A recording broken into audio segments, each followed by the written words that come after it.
All right, welcome back, everybody. Another edition of Afternoon Drive. Hope everybody's doing all right out there, moving right through October. Very, very quickly, actually. Halloween going to be here before we know it. I am joined by a return guest, but the first time that he makes his way into my kitchen, Bruce Menin, Vice Chair of the Newburyport School Committee. How are you, Bruce? Good, real good. Good. You come to us from the forest, it seems. Where are you? Yeah, I'm up in New Hampshire. I actually have gotten out of Newburyport for a couple of days. It's really beautiful up here. The leaves are great. The lake is great. Nice, crisp, cool air. Beautiful. I'm happy. You're happy. Beautiful. This is the benefit of Zoom. You get to see all these new places that people come to you from, and it's great to see it. Nice and I gotta love that New Hampshire air. Fantastic.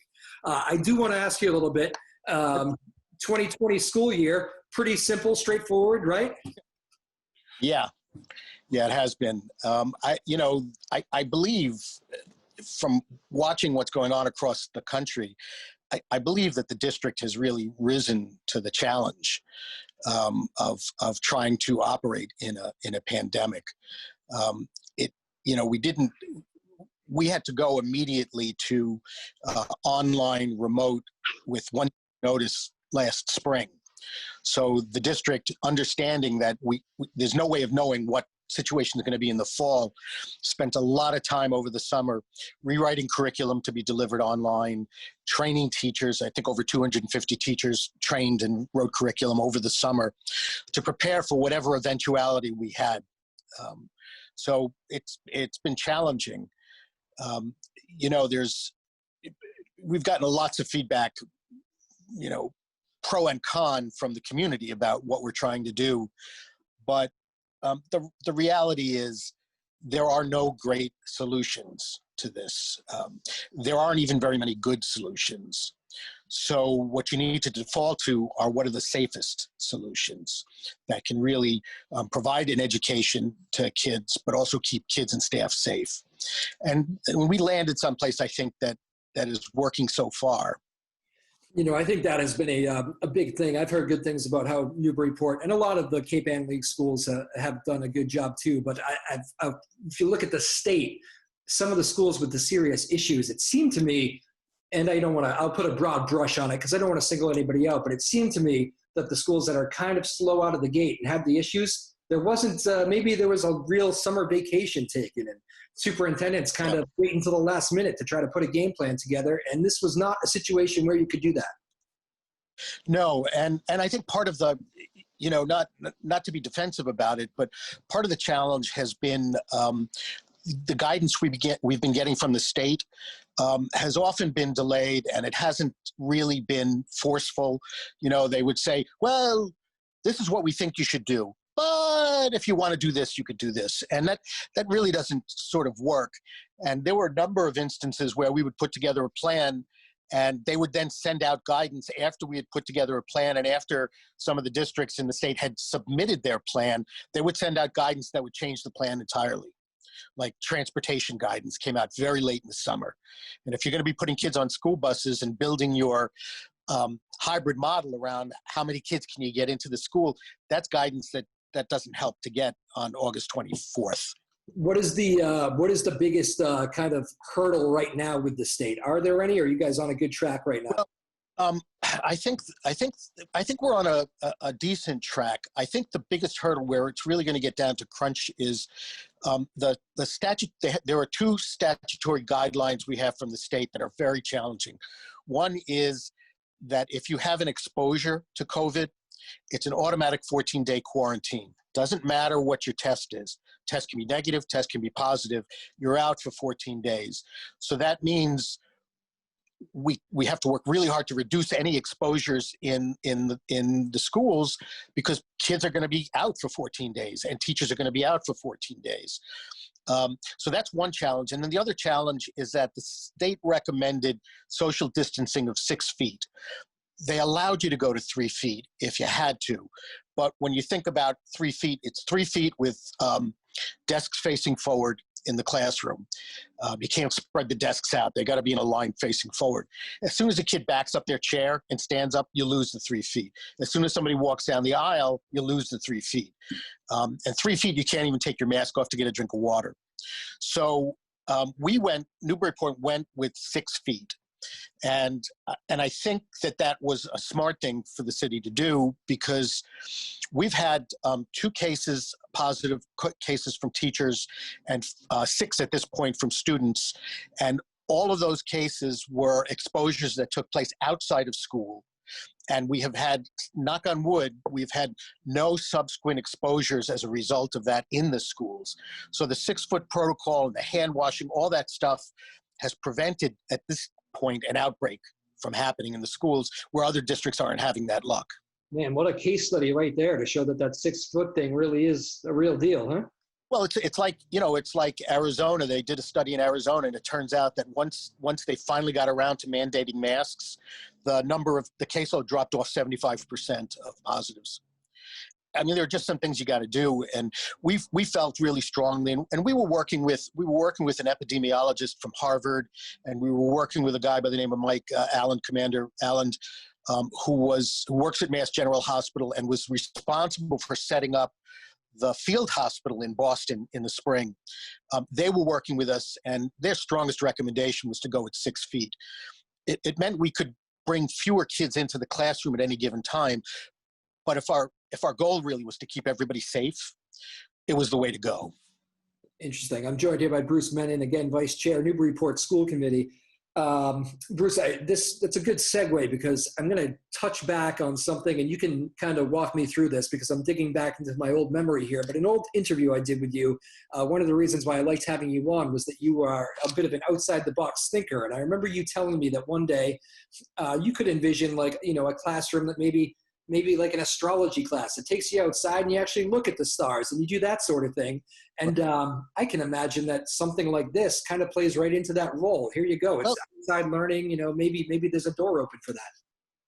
Yeah, there is. And I think, one of the things that this district did that I think a lot of other districts had trouble with was we really saw this as a set of problems to solve. They really were problems to solve. They were scary. There were, heavy consequences if you got the wrong solutions. But each problem that came up, we would work to address. I think, I think that remote learning was going to become a feature of education anyway, maybe in 10 years or 15 years. If there's any silver lining at all, and it's a weak silver lining, we're getting a chance to try out some of these new technologies with students, see what works, what doesn't work, what we learn from them. We're getting feedback from students, we're getting feedback from parents, and the situation is fluid enough that we are making adjustments. We could prepare as best we could to open up, but once we opened up, we knew there was going to be a lot of tweaking and adjusting, and we're able to do that because, again, the focus is on solving the problems. So yeah, there is lots of opportunity. We're doing that in remote. It's getting better.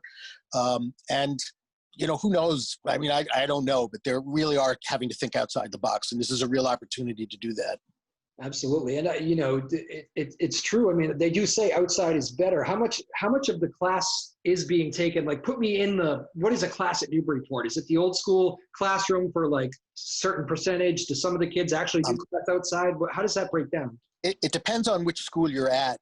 Right now, for example, at the Bresnahan, as much as they've actually divided up the yard so that the playground, so that each class has, I think, 12 feet on either side.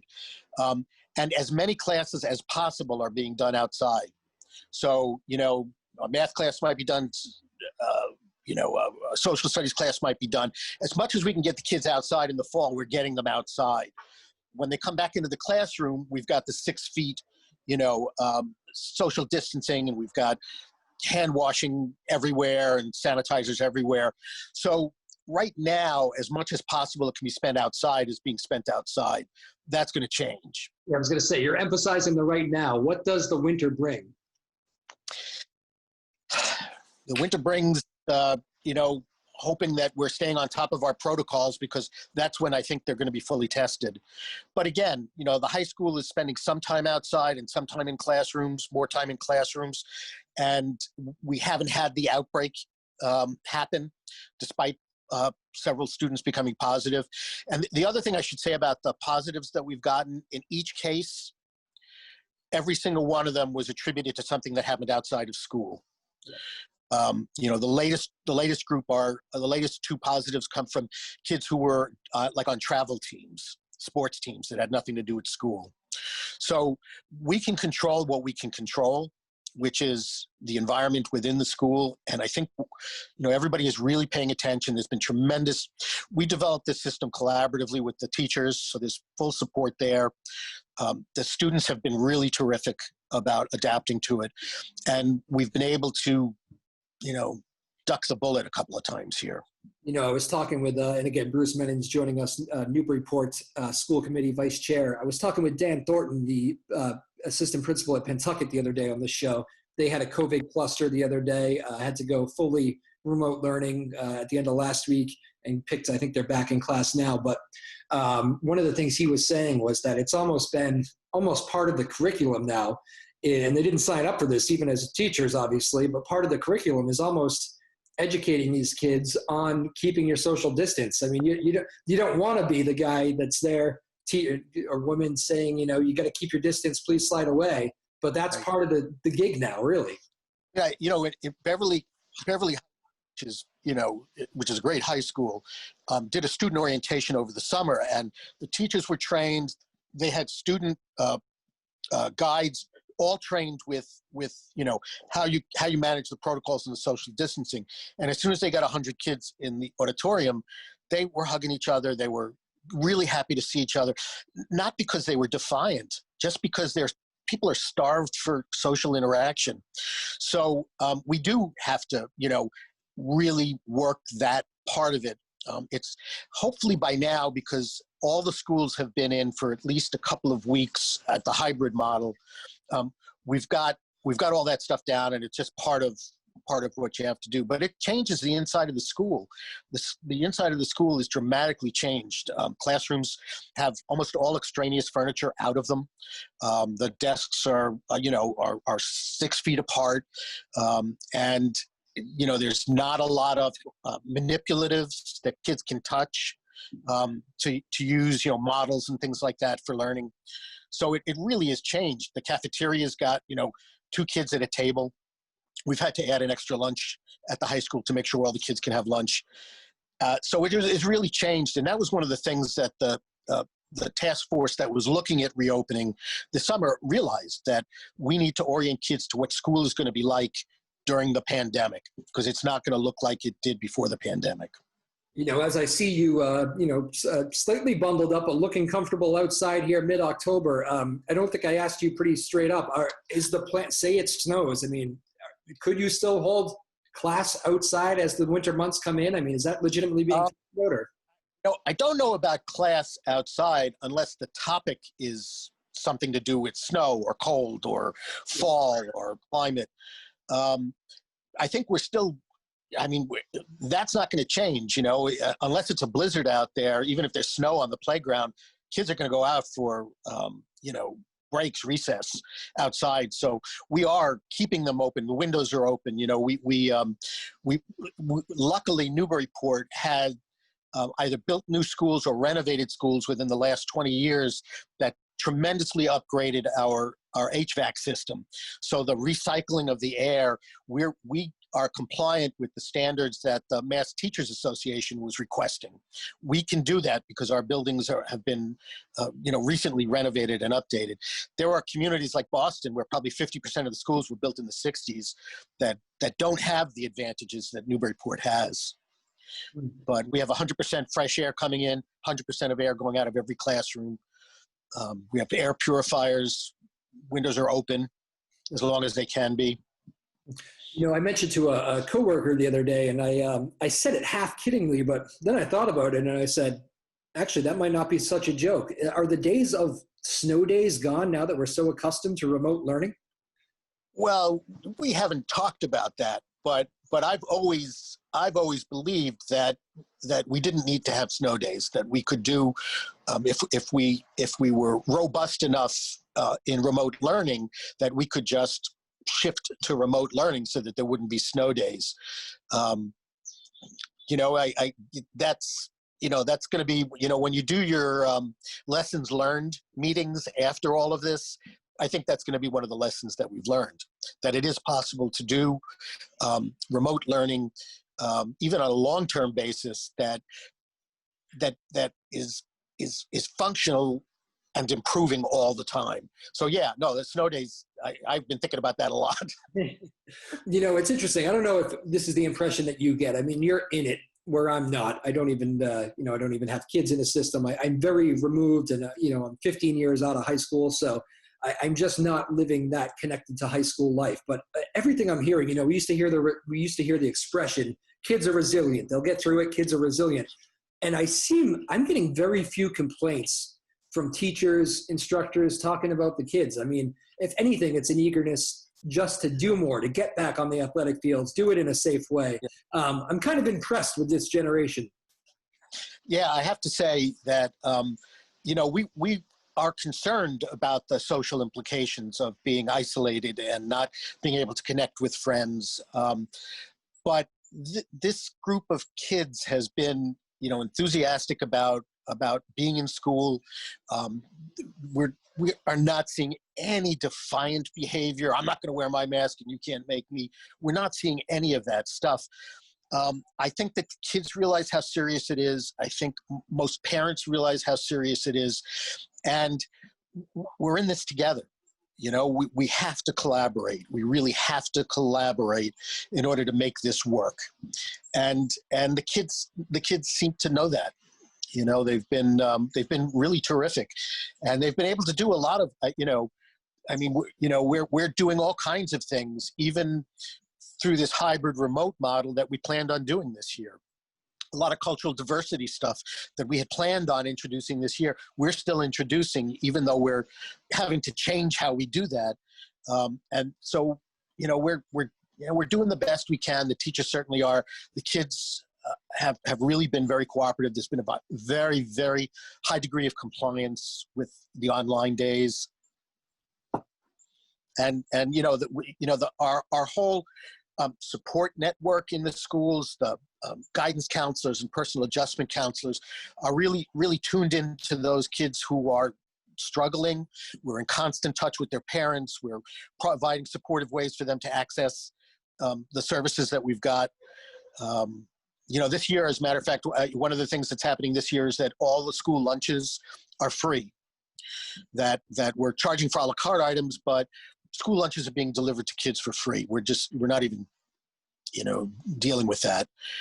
So we're trying to do it as much as we can to make the situation workable.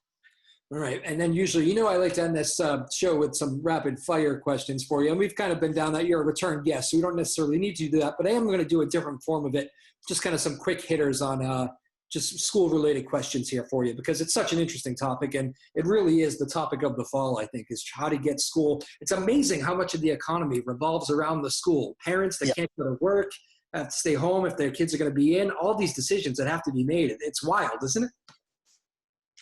Right.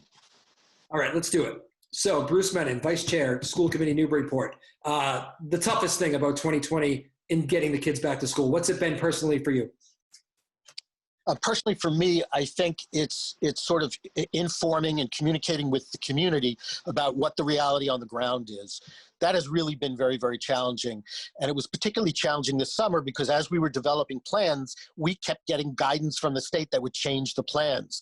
So parents would understandably be upset by we would put a plan out there and suddenly the state would change the guidance. We had to change the plan. And it's like, what are you guys doing? It's like, we're trying to comply with the state guidelines. So that communication piece has been really challenging. Okay, good answer. One word to describe the teaching staff at Newburyport. What would it be through all this? Absolutely resilient. I mean, they were involved from the very, very beginning in the planning, the protocols, and in planning what the hybrid would look like. Unlike a lot of other school districts, we initially did not have to negotiate a contract with them to do this. They were really on board, and it wasn't until the plan changed at the last minute that we ended up having to negotiate with them. But they have just been tremendous. They've been creative. They've been collaborative. They solve problems. I just couldn't say enough about the staff. Same question for the kids. What would you say about the kids in one word? Adaptable. These kids are adaptable. They're in classrooms, they're laughing, they're interacting the way that they need to interact. And, I don't want to minimize how much of a challenge this is for the kids and the families and the district, but kids have been adapting. We let them know what the expectations are, and they've met them. I think you're right. This is a generation, I think, that's going to clean up the mess our generation made out there in the world. You talked about this, you're living in your own bubble and working in your own bubble of Newburyport, Cape Ann League schools, all that stuff. And then there's this bigger bubble of the state that you've mentioned a couple times. What's the one thing that Newburyport, all the schools in the area, what's the one request that you would have for the state, for the governor for that matter? To be specific about the guidance they give us. It's not really helpful. For example, the 6 foot, 3 foot guidance, just really in every single community that tried to negotiate that, it pitted parents against teachers, against administrators. Parents wanted 3 feet because it meant more kids could come in. We were getting the information, the research we were doing was that it wasn't safe. So for the state to say, we really think you should do 6 feet, but if you want to do 3 feet, it's okay. That kind of stuff just is not helpful. Tell us 3 feet, 6 feet, and don't be ambiguous about the guidance. That has been it. We've been able to manage with additional state and federal resources. This year, we spent, between the spring and now, we've spent about $800,000 in additional COVID funds, doing everything from getting PPEs and masks to, buying equipment that's going to produce sanitizer. I mean, we've been able to do that, so we're not sort of at a fundraise. It's not an issue of money right now for Newburyport. All right, Bruce Menin, I can see that you're very proud of your of the district, of all the schools in Newburyport, of all the teachers, of all the students. It's a cool thing to see you guys kind of executing this, and something that so many people had a lot of questions about, getting back to school. You're rocking on. You're making it happen here. So we'll hope that you guys have easy trespassing through the rest of the school year and through the winter. On a personal level, how's the family? Everybody all right? Everybody's good. Everybody's good. My kids are both in college, so they're adapting to their college's response to this. But they're doing okay. My son graduates from UMass Amherst this year, and my daughter is finishing up a graduate degree at Clark, and they're making it work. Absolutely. Well, all the best to them. Let me, a very final question for you. Have you ever been through anything like this? I know obviously I'm 33. Nothing comes close for me. Is there anything that you can dip back to? The only thing that comes close to this was I was a counselor at a camp for individuals, kids and adults with disabilities around about 1970. And it was the year I decided to be a vegetarian. And at some point, one of the meals that was served that had hamburger or something in it was spoiled. And dozens and dozens of kids in the camp came down with diarrhea, and like all the counselors came down with diarrhea, and because I hadn't eaten the meal, I was the only one walking. That's the closest I got. So I had to do all the bedpans. I had to do all of that work for a lot of pretty sick kids till it worked out of their system. That's the closest I've ever come to something like this. Yeah, that does not seem like a pleasant experience either. My goodness. Well, I think we will end it there. That's a good way to go out. I will say I'm glad to hear the teachers are doing well too. Mostly, I know you said you had a couple cases, but that's a tough job right now. I try to say, as the husband of a teacher, I try to give them as much credit as possible, because it is not an easy environment to go into. Nobody signed up for this, and I don't think we can say that enough.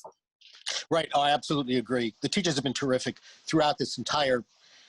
It was never, for the teachers, it was never about, we don't really want to come back. It was always about, we want to get kids in school. We want staff in school. How do we do that safely? That's the way it always was in our conversation since March. So I'm really pleased. Excellent. Well, Bruce Menin, man, glad to see you're doing well. Again, lovely back deck you have here. Go for a walk in the woods or something. Well, all right, take care. I'll come back on the other side, and we'll talk about what worked and what didn't. Sounds like a plan, my man. Be safe. All right, take care. Bye-bye. All right, great stuff there again by Bruce Menin, Newburyport School Committee, the vice chair. I always enjoy having him on. Last time we really got into that idea of kind of taking the classroom into the environment, whether it be, you heard him touch on it a little bit, whether it be about climate stuff, outside, all that. He's a good outside the box thinker, which is why I kind of like him on this show here when we talk about schooling. And obviously, though, in a pandemic, number one priority, how do we make this happen safely? And I think we got that point across very, very well. And that was really interesting. Again, I'm like really far removed from the school. I mean, my wife is a teacher, of course, and I get those stories, but it's weird if you don't have kids coming home, which I don't have kids, and I'm kind of far removed from actually being in school. So it's just, you're not that connected. So I think it's really important for those of us to actually see what's going on in the schools and talk to those people that are in it and doing it and have a real battle on their hands. Newburyport seems to be having it, like I said, they're doing it. They're getting through this pretty easily. That's definitely the wrong word, because I know this isn't easy, but they're working through it and doing a good job. So good job, Bruce Menin, school committee, all the teachers, all the students. It was cool to hear the students too, because I have been hearing that. Kids just want to do more. They want to play their sports. They want to go to class and see friends. So they're trying to figure it out. How do we do that safely? And kids are now involved in this discussion and being a part of it, which I think is cool. And it doesn't work without their cooperation. Everybody's going to be home remote learning if the kids don't do their part. So they know that, and put a little responsibility on them. The kids seem to be stepping up to the plate, which is very cool. All right. Good way to end the show right there. My name's Drew Moholland. That was fun, everybody. Thanks for joining us. Enjoy your fall day. October is flying by. My goodness. Another edition live at Drew's house. Thanks, everybody. We'll see you.